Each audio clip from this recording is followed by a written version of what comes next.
je vais appeler le président de l'AEA, l'association des élèves avocats, dont vous êtes déjà tous membres, mais dont vous pourriez en plus être dirigeant si vous souhaitez vous investir dans la vie de votre école, ce qui en fera un moment encore plus inoubliable. Je vais appeler également Maxime Bailly.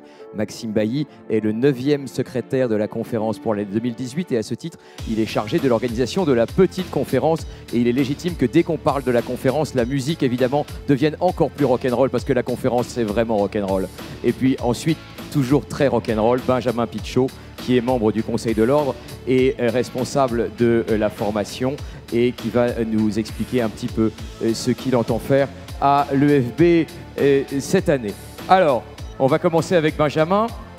Benjamin, tu es le président donc, de l'AEA, l'association des élèves avocats. Et grosso modo, est-ce que tu peux nous dire un petit peu dans les fonctions de l'AEA, il y a un côté professionnel, un côté plus festif et joyeux, puisqu'encore une fois, c'est votre dernière année de vie étudiante, et puis aussi peut-être les relations avec l'administration, c'est important. Déjà peut-être le pôle professionnel, qu'est-ce que ça organise l'AEA pour les 1600, vous vous rendez compte, vous êtes 1600. Oh, c'est magnifique, quelle promesse de l'aube. Tout d'abord, chers élèves avocats, chère nouvelle promotion, bravo. Bravo parce que j'étais à votre place l'année dernière et je sais à quel point c'est compliqué, l'examen est devenu national, vous avez eu quelques difficultés pour l'obtenir, mais ça y est, vous y êtes arrivés, donc bravo à tous. On m'avait annoncé qu'il y aurait 50 personnes l'année dernière, mais je vois qu'il y a plus de 1600 personnes, donc je suis assez impressionné. Donc, effectivement, Bertrand, l'AEA est une mission professionnelle. L'AEA est un partenaire privilégié des professionnels du monde juridique, parce que chaque année, nous organisons différentes conférences et colloques sur des thèmes variés, que ce soit sur le renouveau de la profession du métier d'avocat, où Madame Le Bâtonnier a participé, mais également des conférences plus axées sur des problématiques plus modernes, comme des conférences sur les legal tech. Et l'AEA est également un partenaire privilégié des professionnels du droit, et un de nos événements phares, celui qui vous intéresse prioritairement, est le Forum des stages. Alors, est-ce qu'on a une date ? Bien sûr, ça y est, tout est déjà organisé de notre côté. Ce sera le mardi 13 février de 10h à 18h à l'EFB, et plus de 40 cabinets nous ont déjà indiqué leur présence. Vous aurez donc toutes les opportunités pour décrocher un stage final. Donc c'est à Issy-les-Moulineaux, le 13 février, notez-le déjà pour ceux qui n'ont pas de stage. De 10h à 18h, ils viendront vous voir et vous mettrez votre plus belle cravate. Mais cela ne s'arrête pas là, puisque pour aider les élèves avocats à préparer ce forum dans les meilleures conditions, nous avons établi un partenariat avec EY Société d'avocats afin de vous proposer un after-work de préparation du forum des stages. Au programme notamment, il y aura un stand photo pour votre CV par un professionnel. Vous vous rendez compte que vous avez attendu d'avoir l'examen d'entrée à l'EFB pour vous faire une jolie photo. C'est pas beau, ça ? Il est temps de refaire leur CV. Il est temps aussi qu'ils aient des conseils, notamment pour réussir des speed dating juridiques. Juridiques, hein, les speed dating, soyons très clairs. Mais également un cocktail de networking, parce qu'après le travail, il faut un peu le côté festif de l'AEA. Donc, soyez attentifs, les inscriptions ouvrent dès cet après-midi, dès la fin de votre petit serment, de votre prestation d'aujourd'hui. Un message sera posté sur le groupe Facebook de votre promo et les places sont très limitées. Ok, on a déjà abordé la question de l'afterwork qui nous emmène vers les rives agréables du côté festif de l'AEA. Alors, on peut mettre sa plus belle cravate aussi pour les soirées et pour le gala. On peut, ou on peut l'enlever aussi, puisque notre principal objectif au sein de l'AEA est de créer un esprit de cohésion au sein de votre promotion, puisque l'EFB est la première étape vers la confraternité, si nécessaire à notre future profession. Et pour ce faire, donc, le premier cadre, ce sont les soirées. Vous venez avec, sans cravate, après votre stage, après l'EFB. Et l'AEA organise d'ailleurs chaque année plus de 7 soirées et after-work. Et notamment 2 soirées sont incontournables pour les élèves avocats. La première, c'est la soirée d'intégration. Est-ce qu'on a une date ? On a une date et je pense qu'à peu près tout le monde ici est au courant. Ce sera le jeudi 18 janvier au Vendôme. Et toutes les informations donc, sont disponibles sur la page Facebook de l'AEA, mais également sur le groupe Facebook de votre promotion. et faites vite parce que les places partent très rapidement et plus de 500 personnes sont attendues. Est-ce que ça part plus rapidement pour les stages ou pour la soirée? Ça part plus rapidement pour la soirée quand même. Ils sont un peu plus, ils veulent faire la fête après le CRFPA. Mais on a un second événement qui est également très attendu de tous les élèves avocats, c'est le fameux gala de l'EFB. Alors pour celui-là, Bertrand, on n'a pas encore de date précise, mais sachez que ce sera en novembre 2018. Et c'est un événement incontournable pour tous les élèves avocats. Et on est déjà sur le coup et je peux vous dire que ce sera extraordinaire. Bon alors, le travail, la fête, il y a aussi une école tout de même. Et c'est vrai que c'est très important, l'AEA, qui est un relais assez naturel entre l'administration et les élèves. Et comment est-ce que l'AEA joue ce rôle d'interface? Alors, naturellement, dès qu'il peut y avoir un souci, les élèves avocats se tournent vers l'association des élèves avocats pour tout sujet qu'ils peuvent rencontrer avec l'administration, qu'il y ait un problème ou pas. Hein. Ils peuvent également faire part de leurs observations. Et l'administration fait un travail remarquable. Mais comme dans toute organisation, il se peut qu'il y ait certaines problématiques, changement d'heure pour un examen, changement des horaires de foisonnement ou autre. Et il est beaucoup plus facile de ne parler que d'une seule et même voix. Ok, donc l'AEA sera le réceptacle naturel de vos petits soucis si vous voulez ne pas les transmettre directement à l'administration. Dernière chose, l'AEA, c'est donc une association. Comme toute association, il faut qu'elle ait des moteurs, des dirigeants, des gens qui s'impliquent plus particulièrement. Et donc il y a, puisque nous sommes une profession attachée aux valeurs démocratiques, évidemment une élection. Et les élections sont assez tôt dans l'année, je vous le dis, parce que vous allez être appelés à constituer des listes si vous souhaitez devenir Benjamin Chriki, ce qui effectivement, franchement, devrait faire envie à tout un chacun, et venir donc l'année prochaine sur la scène de la salle Pleyel. Alors, effectivement, il y a des élections, et en entrant à l'école, vous serez une personne parmi 1600 autres élèves avocats. Donc vous avez deux solutions, soit vous sombrez dans l'individualisme, alors la formule est assez grave, et vous ne prenez pas de plaisir à rencontrer vos futurs confrères, soit vous pouvez vous tourner vers la collectivité, vers la confraternité, la confraternité étant au centre de notre belle profession, notre belle future profession, et vous pouvez alors participer aux élections de l'AEA. C'est quand? Alors, les élections de l'AEA débuteront le lundi 29 janvier à minuit 1 et dureront un mois. Les élections durent un mois? Ça dure un mois, généralement il y a beaucoup de listes, ça crée... la campagne dure un mois. La campagne. Ah oui. Là, excuse-moi, la campagne dure un mois et les élections ne dureront qu'une journée, heureusement.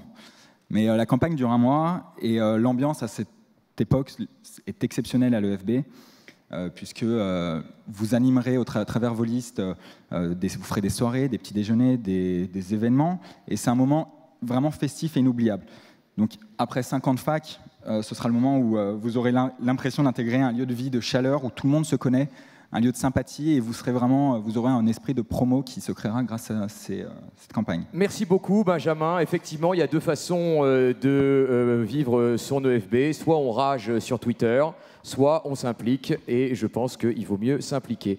Alors, Maxime Bailly, tu incarnes l'éloquence, puisque tu es secrétaire de la conférence en exercice, et surtout tu es 9e secrétaire, et à partir de maintenant, tu organises la vie oratoire de l'école à travers la petite conf.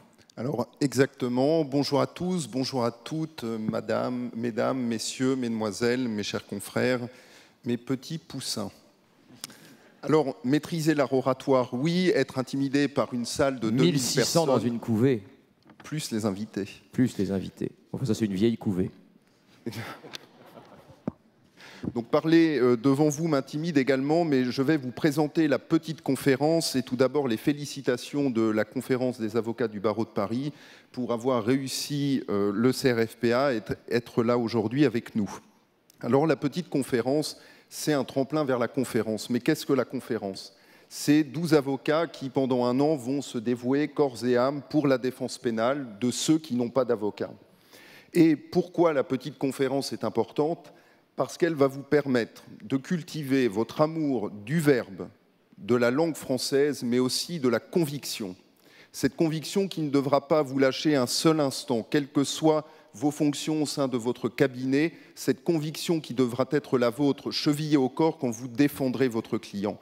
Et la petite conférence, c'est vous permettre de vous exercer, à prétendre ensuite à la conférence, c'est vous exercer sous le regard bienveillant des secrétaires qui vous apporteront systématiquement des observations constructives et qui toujours vous diront ce qui va, ce qui ne va pas dans vos discours, mais qui seront toujours dans un seul et même objectif, vous permettre ensuite d'être à l'aise lorsque vous vous exprimerez à l'oral. Alors, est-ce que les élèves de la promotion d'Arrois peuvent commencer dès maintenant à fourbir leurs armes et à s'inscrire à la petite conférence? Quel est le calendrier pour cette promotion devant nous?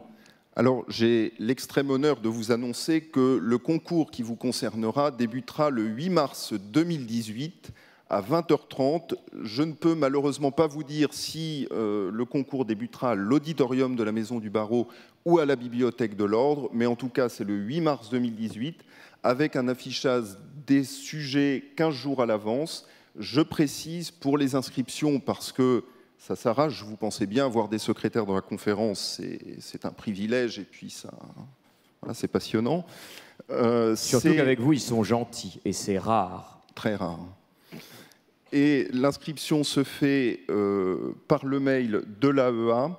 Vous devrez choisir votre sujet et votre position, sachant qu'il n'y a que 8 candidats par séance. Les 8 premiers inscrits seront les 8 candidats, et il faut 4 candidats par sujet, 1 sur la négative, 1 sur l'affirmative. Et alors, donc il y a la première séance le 8 mars, et ensuite le concours dure toute l'année. Exactement. Premier tour jusqu'à quand? Premier tour jusqu'au 17 octobre, si ma mémoire est bonne. Deuxième tour le 27 novembre 2018. Et le troisième tour, la date reste encore à déterminer selon la disponibilité des secrétaires, mais nous serons tous là pour admirer les 4 finalistes. Et alors, les 4 finalistes, qu'est-ce qui gagne? Énormément. Alors, il gagne à la fois, pour celui qui gagnera la petite conférence, une robe d'avocat, d'un prix pour l'instant indéterminé, mais une robe d'avocat, et les finalistes gagneront aussi des abonnements et des ouvrages juridiques. C'est pesant. Ça fait envie. Mais nouveauté de cette année, parce qu'à chaque année, il faut une nouveauté, les 4 finalistes accompagneront 4 secrétaires de la conférence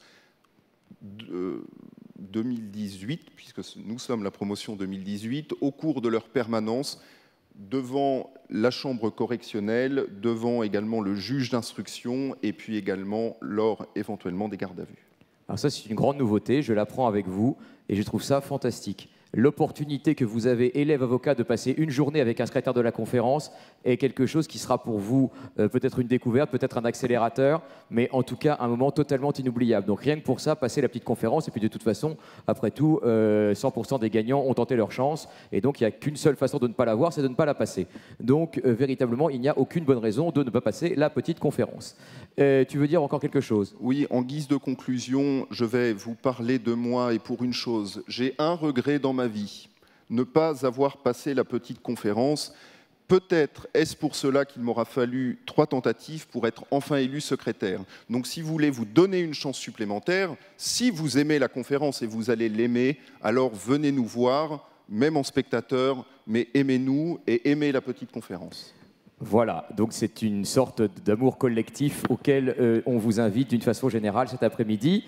À propos d'amour collectif, Benjamin Pichot, tu es membre du Conseil de l'Ordre et tu veilles en particulier sur la clinique juridique qui a beaucoup de succès depuis sa création à l'EFB. Exactement, merci Bertrand. Bonjour à toutes, bonjour à tous. La clinique juridique est une association d'élèves avocats qui a pour objet de délivrer de l'information juridique gratuite pour toutes les personnes qui en ont besoin. Donc c'est une mise en situation professionnelle et professionnalisante pour les élèves avocats qui sont coachés en quelque sorte par un avocat toujours présent à leur côté. C'est extrêmement efficace, c'est une façon, comme tu l'as dit Benjamin auparavant, de s'ouvrir aux autres, c'est une façon de découvrir le métier et c'est une façon aussi bien sûr de se rendre utile à la société puisque ces personnes, si elles n'ont pas de nécessité d'accéder au juge dans un premier temps, ont quoi qu'il en soit, une vraie nécessité d'accéder au droit et pour cela, la clinique juridique répond à leurs besoins. Alors là encore, faites-le, c'est vraiment un accélérateur fantastique et une entrée de plein pied dans le métier. Et puis alors, on a parlé du lab de l'EFB dont tu as, je crois, la responsabilité. Qu'est-ce que c'est? Le Lab EFB est une nouvelle création et c'est vraiment là aussi, après la volonté de s'ouvrir aux autres avec la clinique juridique, c'est la volonté de s'ouvrir à l'évolution du monde. Nous le savons, notre profession est très fortement impactée par les nouvelles technologies et le Lab EFB est une possibilité d'être mise en situation de business plan, de démarrage d'une activité directement au sein des locaux de l'EFB pour les élèves avocats. Ce qui est particulièrement intéressant, c'est que ce Lab EFB va être connecté avec l'incubateur du barreau de Paris, qui lui-même va incuber les projets des avocats en matière de technologie de l'information, puisqu'il est évident que l'avenir impose que les legal tech, puisque c'est d'elles dont il s'agit, soient composés essentiellement d'avocats, en priorité par des avocats, pour pouvoir nous permettre à nous, avocats, de continuer à délivrer notre expertise au service de tous. Merci beaucoup, merci à tous les trois. Faites la conférence, participez aux élections de l'AEA, allez à la clinique juridique et applaudissez-les parce qu'ils sont à votre service et venez les voir.